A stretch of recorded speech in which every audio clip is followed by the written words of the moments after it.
Begini, jadi sebenarnya saya melarikan diri dari pelajaran aljabar. Jadi saya kan beberapa kali tidak lulus di SD sama SMP itu karena pelajaran berhitung. Ya.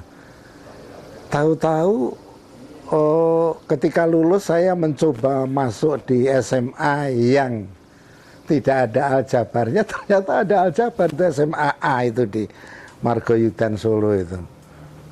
Jadi dulu kan ada SMA A, SMA B ya. Ternyata masih ada di A itu. Wah, saya melarikan diri lalu ke Jogja, masuk Akademi Seni Rupa. Ya. Jadi ini seperti hikmah yang tersembunyi itu, ya. Apa blessing in disguise kalau bahasanya ya itu. Jadi itu kemudian dari sini saya lalu tahu tentang seni rupa itu, tidak hanya sastra akhirnya. Nah, itu tahun 1958 ya.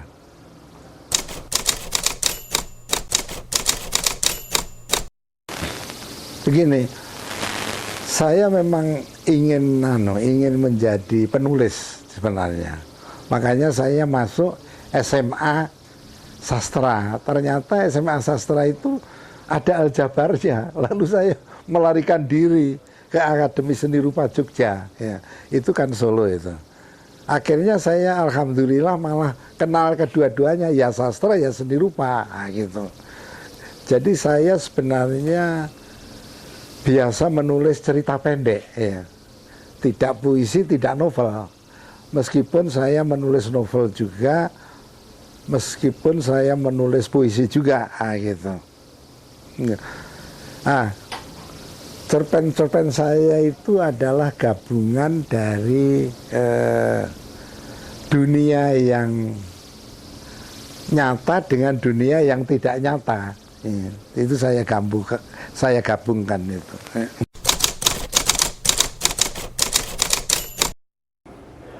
Setelah saya mengetahui seni rupa, yaitu lukisan, patung, grafis, ya, kemudian mural itu lukisan dinding, ya, lalu ada yang disebut sketsa, ada yang disebut ilustrasi, ya. Saya merasa menjadi lebih kaya karena tidak hanya sastra, ya, tidak hanya cerita pendek, ya.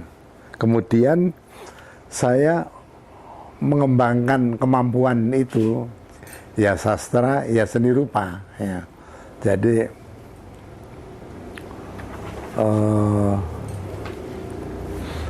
siang hari saya melukis, malam hari menulis, ya. Waktu itu saya umur 18, ya, masuk di seni rupa itu, dan saya merasa senang betul karena pelajaran aljabar yang saya takuti itu sudah tidak ada di situ, ya. Kemudian saya rajin membuka-buka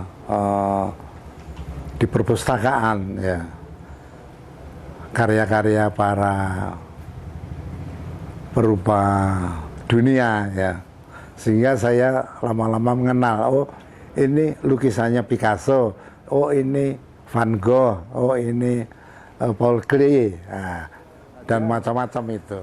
Saya mencoba melukis yang harus melumpahkan itu semua, ya.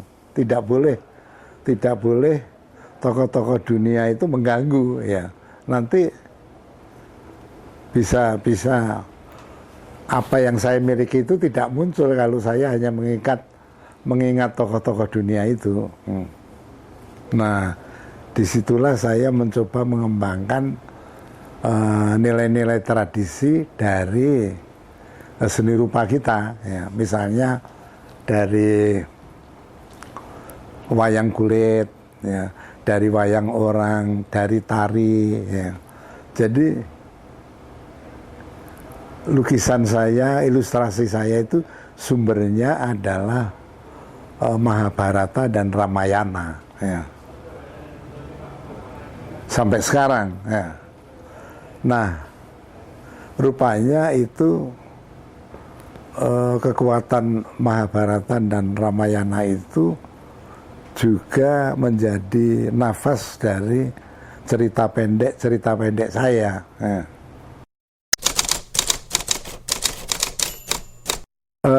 Iya, jadi di Jogja saya kemudian mengenal Rendra. Jadi saya umur 18, Rendra itu umur 23, ya, bedanya 5 tahun.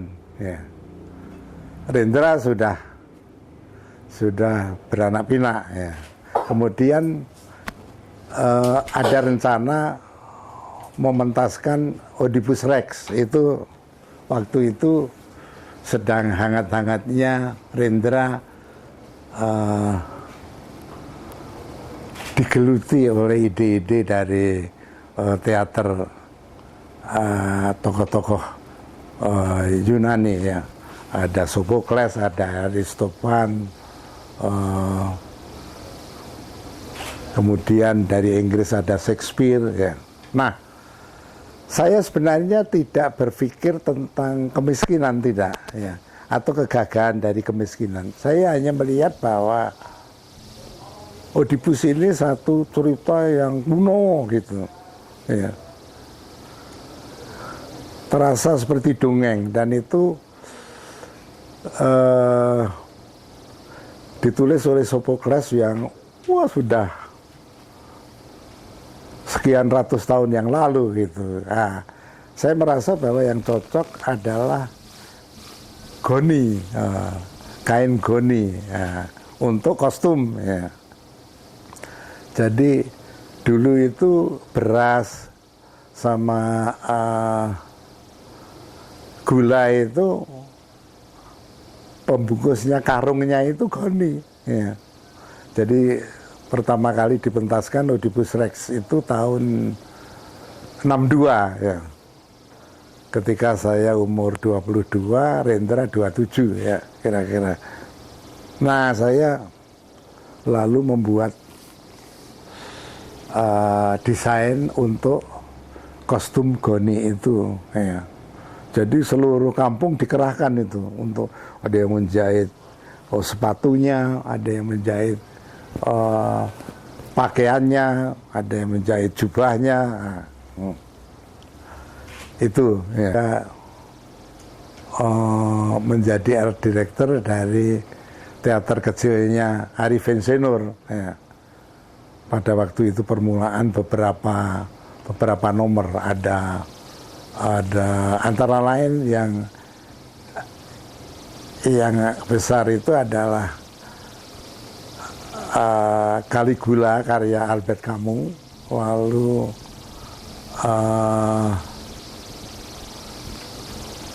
Perang Troya Tidak Akan Meletus karya Zhong Zirodo. Itu yang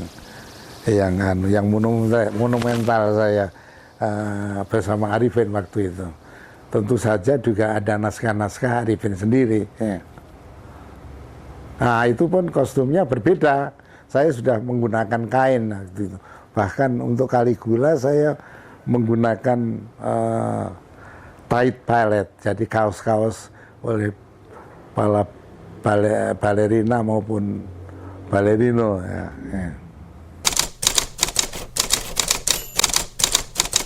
Kalau materi gigit jari, jadi nggak ada, artinya ya tetap kere. Jadi sebenarnya yang penting asal senang, ya, senang gitu, ya, puas gitu, ya, karena bisa bekerja, berkarya sebaik-baiknya. Ah, udah, terus penonton senang, wah itu sudah cukup itu, ya.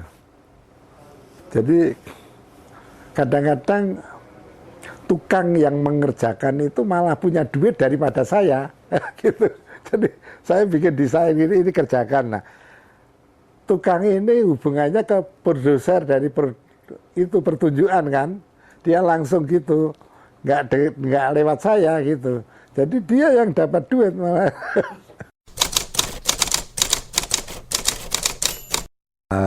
Masa-masa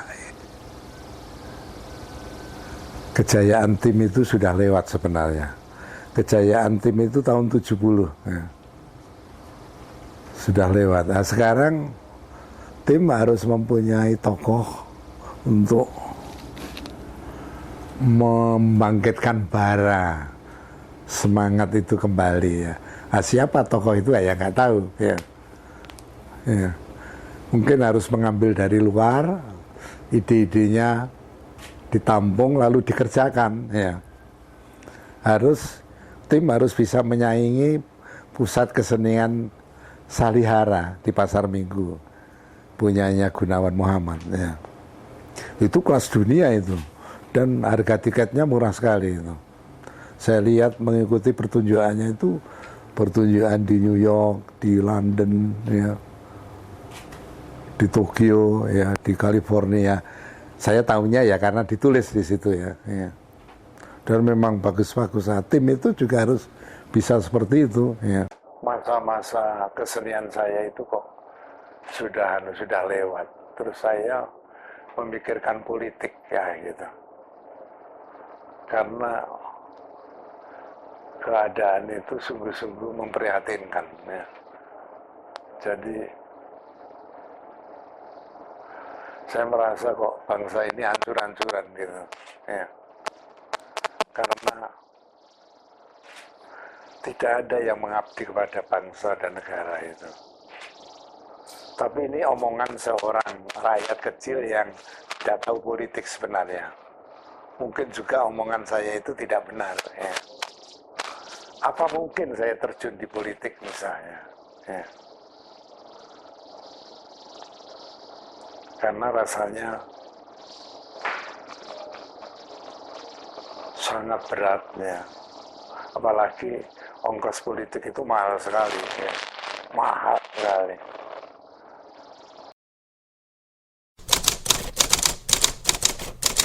Orang kuno jadi yang terikat oleh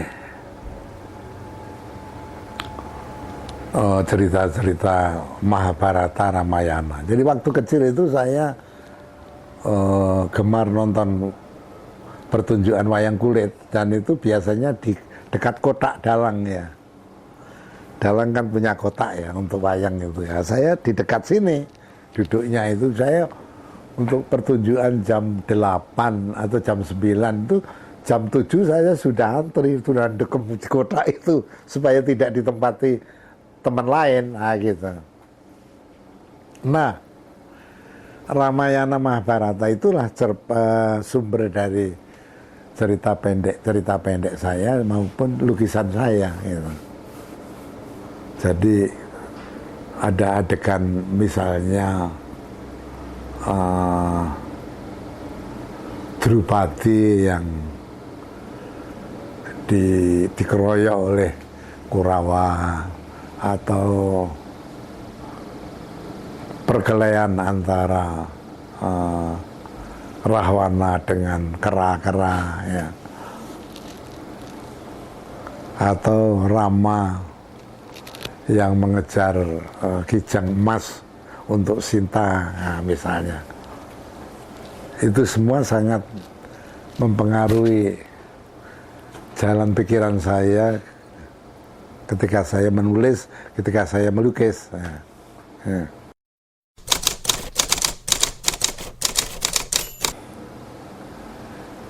Dari agama. Ya, jadi di samping Mahabharata dan Ramayana juga ada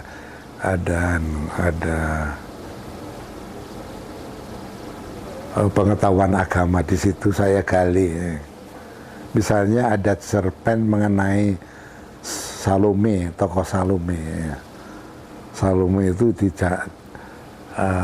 zaman Nabi Yahya Pembaptis. Ya. Jadi Salome itu oleh Herodes ditanya, kamu mau hadiah apa gitu. Apakah betul kalau saya minta lalu diberi hadiah, betul gitu? Oh iya, kata Herodes. Akhirnya Salome minta hadiah kepala dari Yahya Pembaptis. Jadi Yahya Pembaptis akhirnya dipenggal dan diberikan ke dia. Terobsesi betul oleh cerita ini.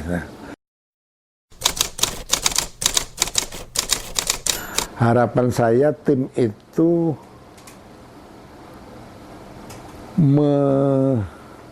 mengumpulkan ide-ide dari tokoh-tokoh, dari seniman-seniman untuk membuat tim menjadi moncer kembali, nah, gitu.